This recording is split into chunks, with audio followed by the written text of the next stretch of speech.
Why is August 2nd probably one of the most important dates in the calendar for the past 10 years, maybe?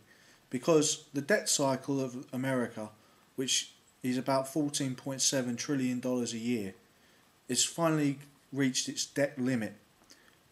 Obama is trying to get that limit extended, as is Bernake. Now, normally I disagree with Bernake on almost every issue. The Federal Reserve Chairman, to me, is so extreme in his Keynesianism, although I am Keynesian myself in my economics, but his only way of doing things is to print more money, more quantitative easing, and this, to me, is of a far greater magnitude than I would do if I was in a position of power as he is and responsibility as he is. Even he today said that if the debt limit is not increased, then America will have to pay back $14.3 trillion to its creditors. Now, those creditors, if it was just Europe, wouldn't be such a big problem, perhaps. But he said it would be disastrous to repay that debt so soon, because he's thinking it from a domestic American perspective, that Social Security benefits will not be paid first, they will be paid second after the debt is repaid to those creditors. So the American debt mountain, of which Europe paid off over $14.7 trillion in around about 2007 to 2009 period, will have to be repaid. This is not good for Europe. It might seem good for Europe on the face of it, but America would be a crippled country which would not be able to buy European goods and get a multiplier effect going for Europe, because there would not be any trade between Europe and America. But the other problem is that America's debt is tied up with sovereign wealth funds in Saudi Arabia, and the Saudis are megalomaniacs. They want to take over the world, basically, and with the Chinese. Now, the Chinese have tried to keep America happy by providing lots of liquidity of debt and lots of credit to keep Americans going on the credit card, so to speak, using their houses and mortgages as an ATM machine, basically, to release more capital and more money into the American system so that Americans can buy Chinese products. That's why the Chinese have let the credit spigot be loose and just flow. But even the Chinese now are getting worried. The American inflationary policy is actually reducing their overall debt, because the value of the dollars held by the Chinese is constantly falling.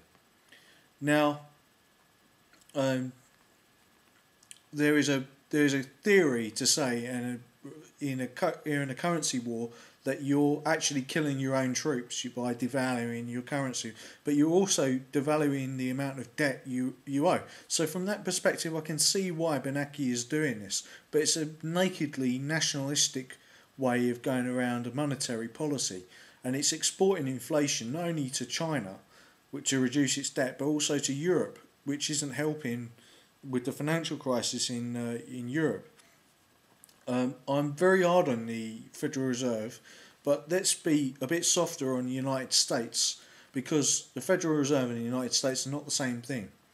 I have many American viewers, and they would appreciate that, just as in Europe and with the Greek crisis and the Spanish crisis, that we need some rationality concerning America, because America is the far larger problem.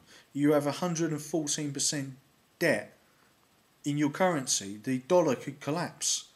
We don't want the dollar to collapse, because that would be the collapse of America, and two Western countries, the EU and the United States, the pillars of the Western world, would collapse, and only China would benefit.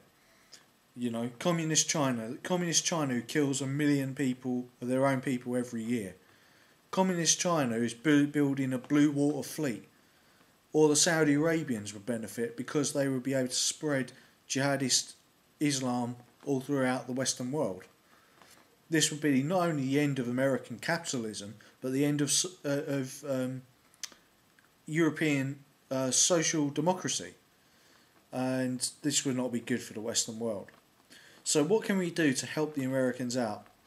Well, God forbid that the Japanese follow suit on the Chinese' lead, because the Japanese have around $14 trillion worth of US debt held in their post office system. This could be released onto the market, which would make the effective release of $1 trillion from the Chinese holdings seem almost irrelevant, as the dollar would be worth junk. Now, Moody's is not helping itself by attacking the United States after it's just been banned by the European Union from commenting on countries that are in the debt crisis themselves. Now, that might be seen as shooting the messenger, but with markets that are at the moment very jittery, or even, may I say, irrational, possibly irrational, then it is very, very difficult for economists to try and stabilise the situation, especially when talks are going on, when Moody's and the Chinese state-run rating agency, Dagon, I think it's called, has gone and said that American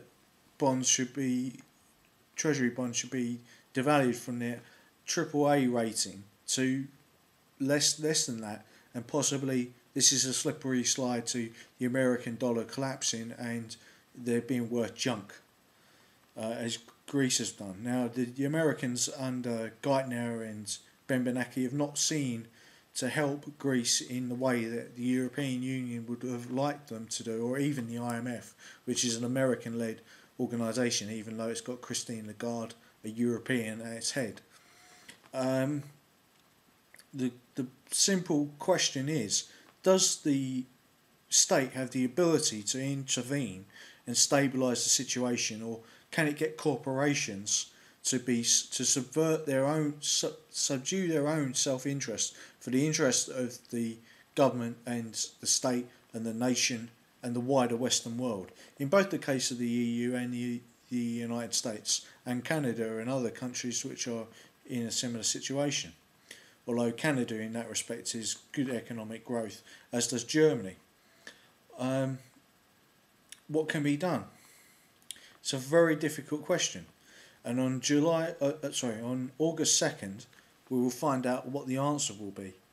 Thanks for listening.